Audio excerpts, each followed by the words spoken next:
guys, so this video is going to be a cook with me. It's going to be a voiceover though. Hopefully the next one I could just do like a live talking one as I'm cooking. But yeah, this one is it's called crack noodle. It is delicious if you feed a ton of people. If it's just like your little family, then you'll definitely have leftovers.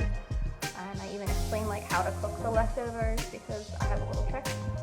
But yeah, I will make sure I put in the description below the recipe as well as link it to the pin where I found it.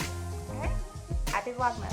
Alright, so this recipe you can use chicken that you cook and then shred, but I like to buy rotisserie chicken.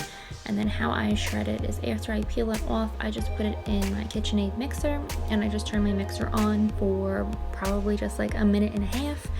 It shreds it super quick and it's just much easier than using 2 forks. You can also use a little hand mixer if you don't have a stand mixer.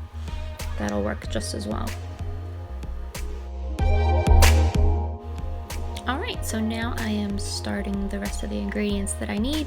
So I am just peeling some carrots. You need 2 carrots for this recipe. I'll post the recipe below and link the pin. So what you just do is you just have 2 medium carrots. You just peel them and slice them up.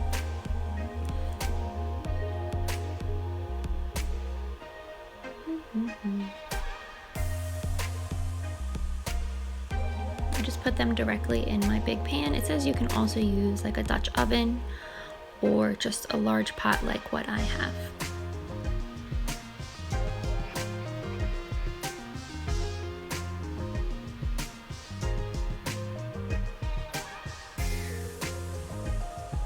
Okay.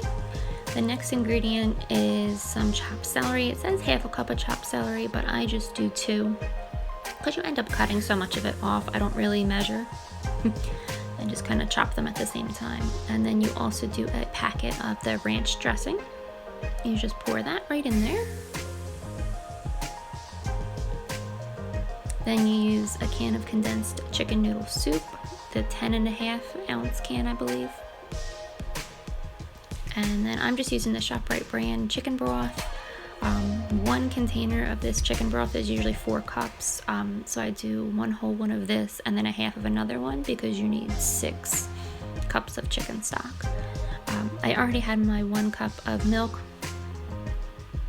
So I figured I would just pour that and then I could just measure 2 cups in the measuring can.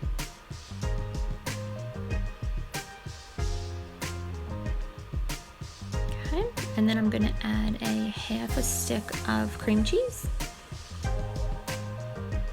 And you want it to be a little bit soft because it does have to kind of break down as you're boiling.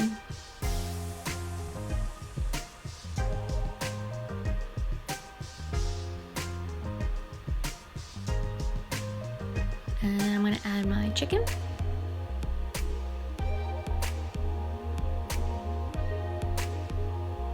And then I'm going to give it a really good stir to kind of just mix everything up. And turn my pot on, and I put it at like a higher medium temperature just to get it to boil and kind of break down. Like I said, it has to break down that cream cheese. So this is what it is looking at when it's starting to boil. It smells so good. It's just some really nice comfort food. And it's like my favorite recipe. I told my husband I was making it and he got so excited. I would have done this live and not a voiceover, but he had one of his friends over, so I didn't want to bother them. Okay, and then once everything boils, you're going to simmer it for about 15 or 20 minutes on a lower heat. I only do it like 15 minutes, and then I put in about a couple handfuls of angel hair pasta. I think I put 3 in here.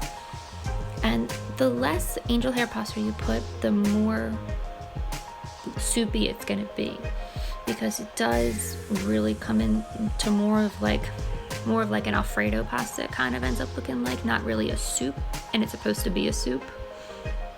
So, and I break them in half, that way they're, you know, a little bit smaller. And even my 2-year-old loves this. So just put that in there, kind of mix them all together. And you really just need to cook it until the angel hair pasta is done. So it really doesn't even take too long. You see her, my daughter, in the background running. I also add like 2 handfuls of sharp cheddar cheese.